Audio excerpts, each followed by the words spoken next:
Hey, welcome back on the Good Morning Artesia radio show. We had some of those twisty knot thingamabobs from Kith and Kin. Don't tell me. What are those, the twisty knot cinnamon roll thingies? Oh, I think they're just cinnamon rolls, aren't they? I think we need to go to Kith and Kin after. I think so, too. Well, we had 3 of them. They sent 3 of them, and I had 4 soccer players, and now they're gone. Well, of course. I was going to say, they need the carbs, though. They need them That's worse right. than we do. That's right. So I'm glad they came and ate them because I really don't need them. Neither do I. But I never turn them down if yeah, they're I was gonna here. say, But don't need them, but I wouldn't turn it away. now they're not here, so I don't have to worry There you about go. it. So thanks to Kith and Kin for helping us out. I did get some of their coffee, though. good. No, I need their. I haven't gotten any coffee yet. I don't know what's going on. That's not good. Anyway, Changing Lives Coalition segment is our next segment today. And joining us, we have Amy Grantham. Good morning, Amy. Good morning. Good morning. And Emily Dunnahoo. Good morning. Did I say that right? Mm-hmm. Okay. You always say it right. I'm so proud of you. Well, it's a name that's kind of been said from time to time. Because you played sports. Yes, but my maiden name was not Dunnahoo. It was not Dunnahoo. It was Conley. Yeah. Conley. I went from Irish to Irish, so. I know. I feel like it was a win.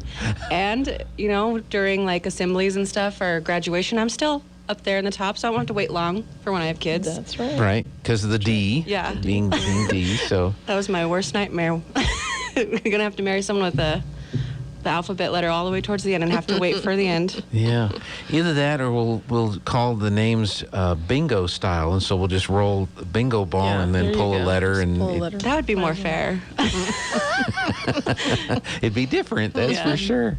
Well, Emily, you brought Amy with you today. Yes. Tell us a little bit about what Amy does for the Changing Lives Coalition. She is very involved. She's one of our more involved board members. She meets with us almost every week to check in how we're doing.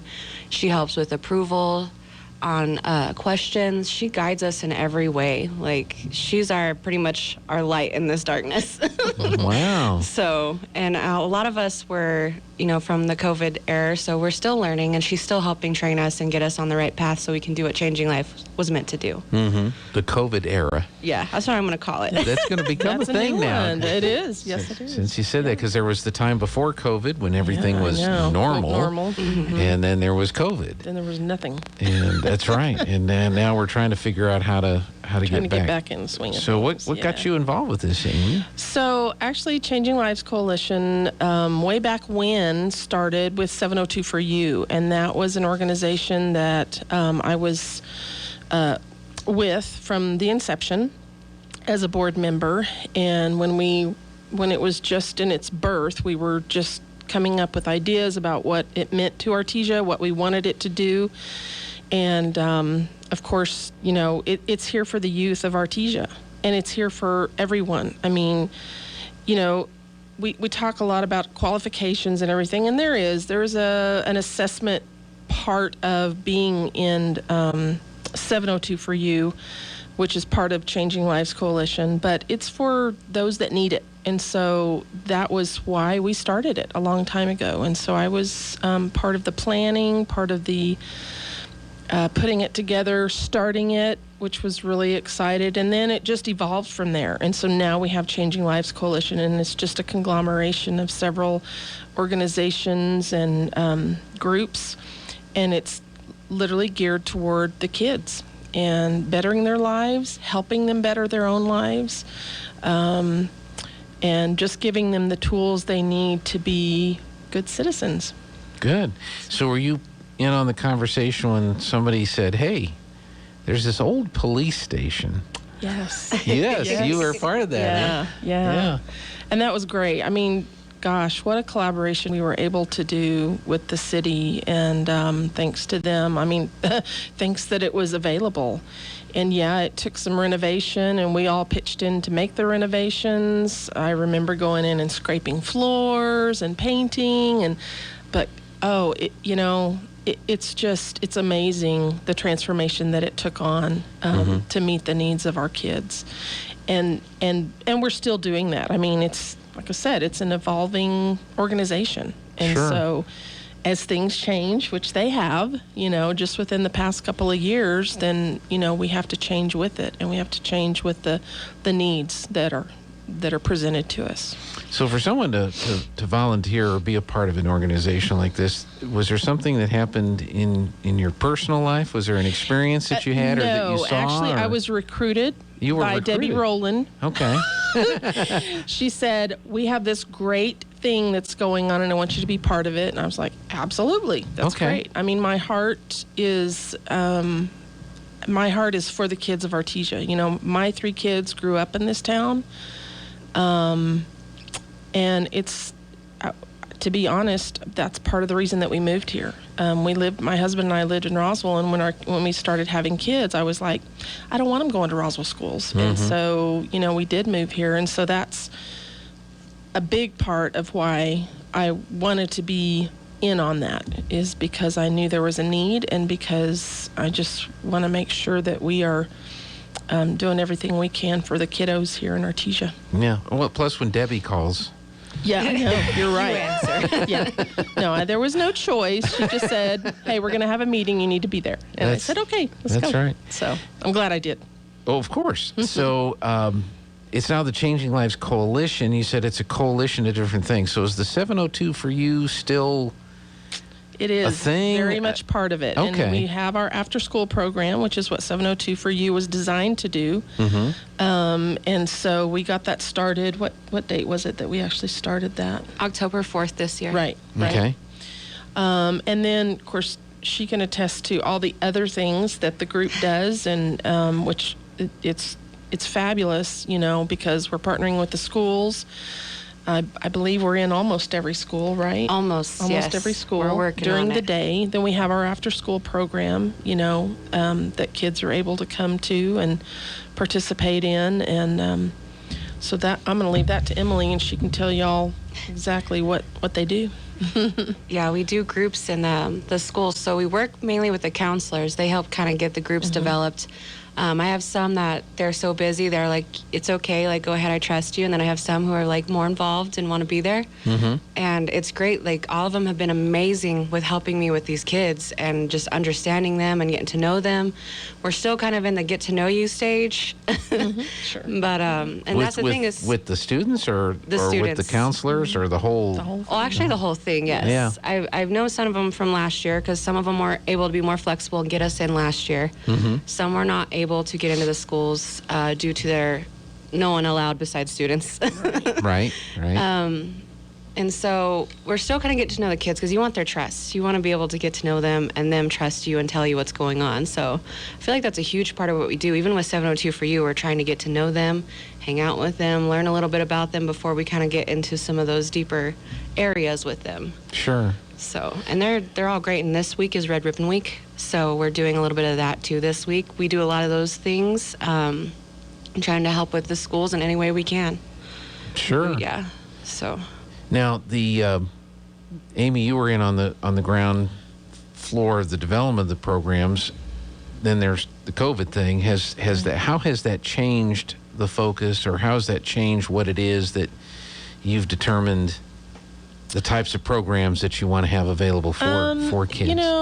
I think that for the most part, because here's the deal, kids are dealing with an entirely different set of issues right now because of COVID. Mm-hmm. I mean, it is what it is. And so I think that those things, even though we want to address all the things that kids experience in their lives, and,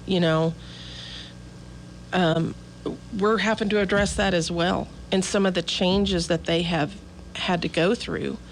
And I don't know to what extent, but I guarantee that it's affecting them, and it has affected them, and so I'm sure a lot of those things have to be talked through and addressed, with all the other stuff that these kids have to go through every day. Sure. So. And I know, peer pressure is a big part of things, how social media affects everything. And then you had a whole year, basically, or almost a year. Yeah. I think between the spring and the fall. Mm-hmm. Now you're stuck at home. Right. And not even able to be in school. So, right. Emily, as you've been looking at programs and talking to the counselors and trying to come up with things that seem relevant to today, have you had to kind of change some of the things that are talked about or what you offer to kind of work with that? Yes, we deal with a lot more anxiety now. I can tell you that right now. Mm-hmm. And math is killing these kids because they missed out on a whole year. I know, speaking to some teachers, they would just saw students drop off. They never saw them again. Mm-hmm. So a lot of our students are behind. Maturity levels are a little bit lower because they weren't out in a social environment. They were just at home. So they still are trying to learn how to adapt. One thing my boss, Jade Burnell, said was, some of these kids went from 5th grade to 7th grade. Mm-hmm. And they had to learn that adaptation and learn how to behave in a different environment.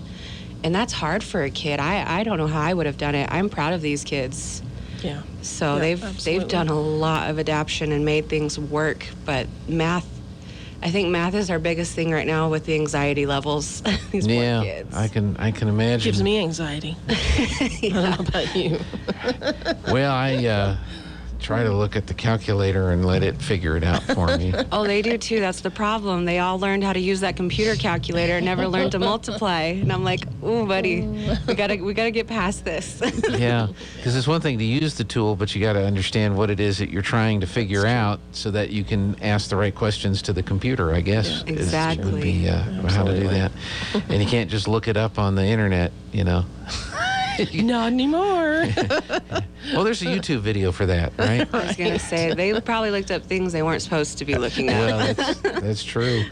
So tell us again how the students that are in the program, where did they come from? They come from the counselors? Do they come from the parents? How do they kind of get directed your way? It's a mix. We have some Okay. from parents who were concerned with grades or just social. A lot of these kids don't know how to be in a social environment, and so coming after school, hanging out with other kids, they kind of get to know each other, learn that in a smaller environment. Mm-hmm. And then we do have counselor referrals, and what I tell all of them, I said, I don't know why you're referred, and you don't have to tell me why. Let's just, work it doesn't through- matter. Yeah, you're Yeah. here for a reason, Yeah. and we're here to help you. If you want to, you want to. If you don't, you don't. Mm-hmm. So we work with a lot of the counselors, and they've been amazing with it. I've even had some elementary, because right now it's 6th through 9th. Mm-hmm. And we hope to grow in staff so that we can have elementary there one day. But even the elementary teachers are like, hey, we want to get these kids in here. And I'm like, not yet, but I promise we're working on it. We're going to, because your staff is 3 right now? Today is officially 4. Is 4, okay. Yes, today's the official Yeah. day. Yeah. All right. Yeah. So who's all on staff now? So Jade is our director, Mm-hmm. and then we have Emily and Jeremiah, and now Lance is Lance. part of our Okay. Yeah. So we're excited what he can bring to the table. He's got some good experience behind him, and good that he can be in there. And this is just part of our growth. And like Emily said, we hope to grow even more. I feel like we kind of got stunted there Yes. for a little bit. Yeah. But the need is there, and so we want to be able to meet that need, and so whatever we have to do to get there, then we're going to do it. Sounds fantastic. Now, who pays for all of this? What's the? And I'm not trying to say it meanly.